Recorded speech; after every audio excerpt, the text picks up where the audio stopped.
Selamat datang kembali di pembahasan kita. Kali ini kita akan menyelami satu periode krusial dalam hidup Benjamin Franklin, tepatnya di Philadelphia antara tahun 1744 sampai 1751. Betul. Ini momen penting soalnya di usia 42 tahun dia kan pensiun dari bisnis percetakannya yang sukses itu. Ya, jadi punya waktu luang ya. Nah, waktu luang itu dia pakai buat mengejar gairah lainnya, sains dan penemuan. Sumber kita kali ini kutipan dari biografi Franklin, spesifiknya bab 6, Scientist and Inventor, Philadelphia 1744 sampai 1751. Oke. Misi kita, menggali penemuan dan pemikiran kunci Franklin di masa ini. Kita lihat gimana rasa ingin tahu dan pendekatan praktisnya itu bersatu. Mari kita mulai saja ya. Oke, siap. Periode ini memang menarik banget, Mas. Soalnya kelihatan jelas pergeseran fokus Franklin. Pensiunnya dia itu bukan buat santai-santai, tapi justru membebaskan energinya untuk eksplorasi ilmiah. Benar. Dan yang khas Franklin, dan ini juga ditekankan di sumber kita, semua eksplorasi ini tuh selalu diarahkan ke kegunaan praktis. Selalu ada manfaatnya apa nih gitu. Iya, filosofi dia kan jelas banget, sains tuh harus berguna. Dia pernah nanya kan, apa gunanya filsafat yang nggak bisa diterapkan? Nah, itu dia pertanyaannya. Dan ini bukan cuma omongan, contohnya pas dia eksperimen soal penyerapan panas. Sederhana aja, dia amati kain gelap itu lebih cepat panas di bawah matahari dibanding kain terang. Observasi simpel ya. Iya, tapi dia langsung mikir, oke, aplikasinya apa nih? Mulai dari pilihan warna baju di daerah panas, sampai mikirin warna dinding gudang biar buah tetap seger. Betul. Pendekatannya ini sangat mencerminkan semangat zaman pencerahan ya. Observasi dulu, terus eksperimen, baru deh mikirin aplikasi nyatanya. Sumber kita juga menyoroti gimana dia konsisten menjembatani rasa ingin tahu murni dengan solusi konkret buat masyarakat.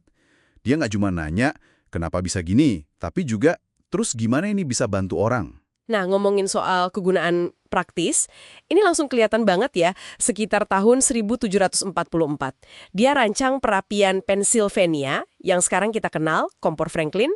Oh iya, kompor Franklin. Sumber kita nyatet kalau dia itu udah agak jengah gitu ya, sama perapian konvensional. Boros kayu bakar, terus bikin rumah penuh asap, nggak sehat kan? Iya banget. Makanya dia rancang kompor besi cor ini, wah, cerdik sih.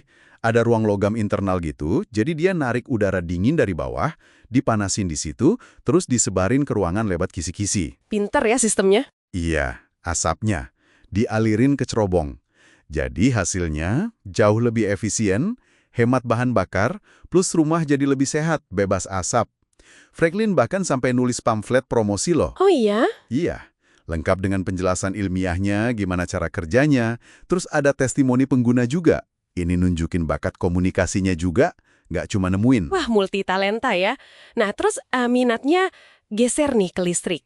Ini dipicu hadiah tabung kaca dari Peter Collinson di London sekitar 1746 atau 47 gitu. Tabung kaca ya, alat eksperimen zaman itu. Betul.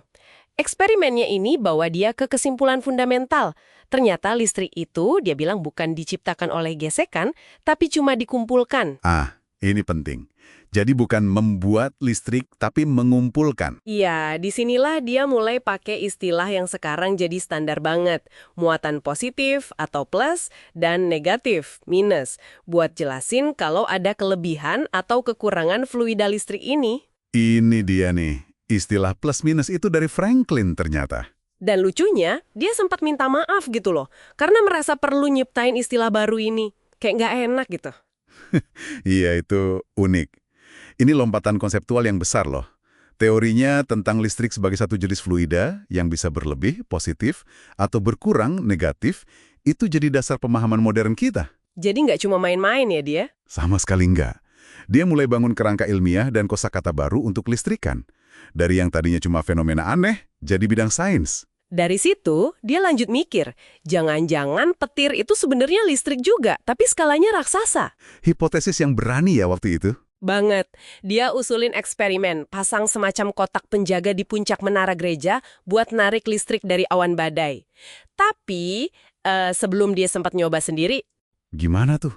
Ilmuwan di Prancis, namanya Buffon dan Dalibard, mereka terinspirasi dari tulisan Franklin, malah berhasil duluan ngebuktiin teorinya. Itu bulan Mei 1752. Wah, diduluin ya. Iya, Raja Louis ke-15 katanya sampai seneng banget dan kirim pujian khusus buat Franklin. Nah, fakta ini sering kelewat nih. Dan sumber kita juga menekankan ini. Pengakuan internasional itu datang sebelum dia melakukan eksperimen layang-layangnya yang ikonik itu. Oh gitu ya? Ya, ini nunjukin betapa cepat dan luas pengaruh ide-ide Franklin menyebar saat itu. Udah nyebrang samudera aja idenya. Baru sebulan setelah eksperimen Prancis itu, jadi Juni 1752, Franklin akhirnya melakukan eksperimen layang-layangnya yang terkenal itu, sama anaknya, William. Oh, sama anaknya ya? Iya, anaknya udah sekitar 21 tahun waktu itu. Mereka nerbangin layang-layang dari Sutra pas badaimu datang, ada kunci logam diikat dekat tangan, terus dia pegang pakai pita sutra kering buat isolasi. Persiapannya detail juga. Banget. Nah, pas pita sutranya basah karena hujan, dia berhasil narik percikan api dari kunci itu ke buku jarinya. Terus dia kumpulin di tabung Leyden, itu kayak wadah awal buat nyimpen muatan listrik. Jadi bukti deh, petir itu memang listrik. Wow, nekat juga ya? Iya. Anehnya nih, dia baru publikasiin hasil ini beberapa bulan kemudian setelah dengar kabar dari Prancis itu. Agak misterius kenapa ditunda. Iya ya, abe jeda waktu. Tapi ya, terlepas dari itu, eksperimen ini benar-benar ngukuhin reputasinya secara global. Ini nunjukin keberaniannya sih. Nggak cuma teori, tapi berani uji langsung, hadapi resiko nyata.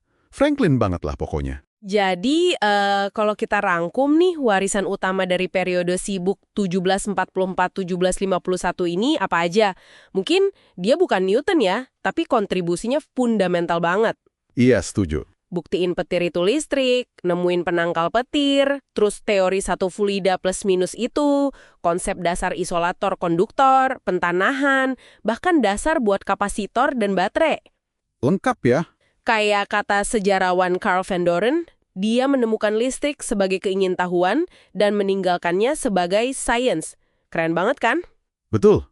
Dan jangan lupa, di periode yang sama ini juga, tahun 1749, dia usulkan pendirian Akademi Philadelphia. Oh iya, yang jadi University of Pennsylvania itu ya? Benar.